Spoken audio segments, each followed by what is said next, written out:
Kita sekarang akan membahas tentang lipid.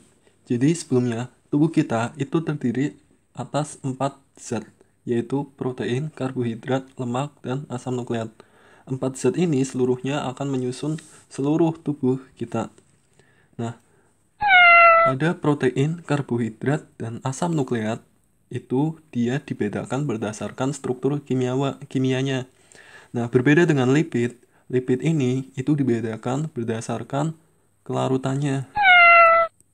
Jadi, segala zat yang tidak larut dalam air itu disebut dengan lipid.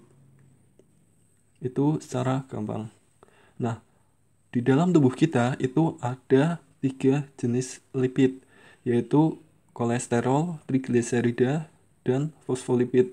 Nah, ketiga-tiganya ini sesuai dengan sifat lipid, dia itu tidak larut dalam air. Nah, padahal lipid ini itu dibutuhkan di dalam tubuh kita untuk produksi hormon, untuk membangun struktur sel, dan lain-lain. Nah, agar dapat didistribusikan ke seluruh tubuh, maka lipid ini itu harus dilarutkan supaya dapat didistribusikan, karena seluruh tubuh kita kan berisi dengan air, penuh dengan air.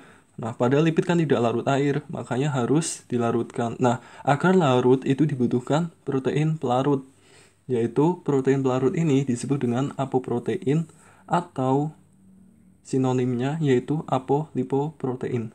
Nah, apoprotein ini itu ada 9 jenis, seperti pada tabel berikut ini yang saya ambil dari IPD, ilmu penyakit dalam.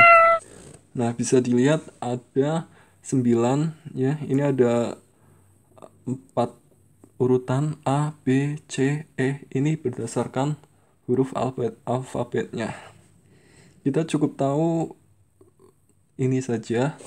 Nah, kemudian apoprotein ini ya, ini 9 ini ketika bergabung dengan lipid 3 ini itu akan disebut dengan lipoprotein. Dia akan membentuk lipoprotein. Nah, setiap jenis lipoprotein ini dia memiliki apo tersendiri. Nah, berarti lipoprotein ini kan ada jenisnya. Nanti akan dibahas, tapi saya bocorkan sedikit. Lipoprotein ini itu yang HDL, LDL, IEDL, VLDL, seperti itu. Nah, kita akan masuk struktur lipoprotein. Nah, setiap lipoprotein ini dia itu terdiri atas kolesterol, trigliserid, fosfolipid, apoprotein. Nah, di sini ada kolesterol yang menyusun dinding ininya ya, dinding lipoproteinnya. Kemudian ada fosfolipid, kemudian ada trigliserida, kemudian ada apoprotein. Nah, apoprotein ini itu yang seperti ini, yang membentuk seperti bongkahan-bongkahan. Dia bersifat larut air sehingga di luar. Begitu juga dengan ini ya, yang fosfolipid. Dia kan terdiri atas fosfat dan lipid. Nah, fosfatnya ini dia yang larut air. Nah, kemudian jenis-jenis dari lipoprotein ini itu ada 6, yaitu HDL, LDL, IDL, VLDL, kilomikron, dan lipoprotein A. Nah, keenam lipoprotein ini itu berbeda dalam ukuran, densitas atau kepadatan, kemudian komposisi lemaknya, kemudian komposisi apoproteinnya. Ya, kemudian di sini ada tabel saya ambil dari IPD. Nah, bisa dilihat di sini ada HDL, LDL. Oh ya, ngomong-ngomong HDL, LDL, YDL, VLDL, kilomikron, LPA ini itu dibedakan berdasarkan densitasnya ya.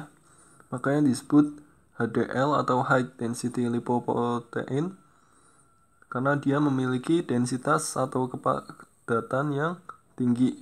Nah, dia emang yang paling tinggi HDL ini. Kemudian yang paling rendah itu adalah kilomikron atau setara dengan VLDL. Nah, kemudian pada tabel ini bisa kita lihat HDL ini dia memiliki apoprotein A yang paling utama ya. HDL itu memiliki apoprotein A. Kemudian untuk LDL dan yang lainnya itu semuanya B. Ya. Jadi untuk apoprotein intinya kalau HDL dia memiliki apoprotein utamanya itu A. Kalau yang selain HDL ya dia B. Nah, kemudian saya di sini akan mencoba untuk merangkum tabel yang rumit ini agar lebih sederhana. Ya, jadilah seperti ini. Nah, di sini kan tokoh utamanya ya. Ya, tokoh utamanya itu kan lipoprotein. Atau inilah HDL, LDL, IDL, VLDL, dan lain-lain. Nah, kita akan membahas komposisi dari lipoprotein ini. Tadi sebelumnya kan komposisi dari lipoprotein ini apa? Ada 4, ya kan? Ini kan. Nah, kalau pada masing-masing lipoprotein itu yang kolesterol sama trigliseridnya mereka beda-beda kadarnya. Kalau fosfolipid sama semua. Kalau apoprotein beda-beda. Nah, kita akan membahas dua ini, yang kadar lemaknya ya. Lemak sama apoproteinnya. HDL sama LDL mereka itu memiliki komposisi lipid utamanya itu kolesterol. Kemudian untuk IDL itu kolesterol ester dan trigliserida. Kemudian VLDL dan kilomikron itu juga trigliserida. Kemudian lipoprotein A itu kolesterol ester. Nah, seperti yang tadi dibilang, kalau HDL itu memiliki apoprotein itu A. Kemudian selain HDL, mereka yang paling dominan itu apoproteinnya yaitu apo B. Nah, seperti bisa dilihat pada gambar ini, ya, yang paling sering kan LDL sama HDL. Kalau LDL itu biasa disebut dengan kolesterol jahat, kemudian HDL biasa kolesterol baik. Nah, kenapa demikian nanti akan dibahas di metabolisme lipid. Nah, kita hanya melihat ini ya, apoprotein B pada LDL, apoprotein A pada HDL. Kemudian kalau HDL dan LDL itu kolesterol esternya itu yang lebih dominan. Tetapi tetap saja LDL dan HDL ini itu memiliki trigliserida. Ya, seperti itu. Jadi tabel ini hanya yang dominan-dominan saja.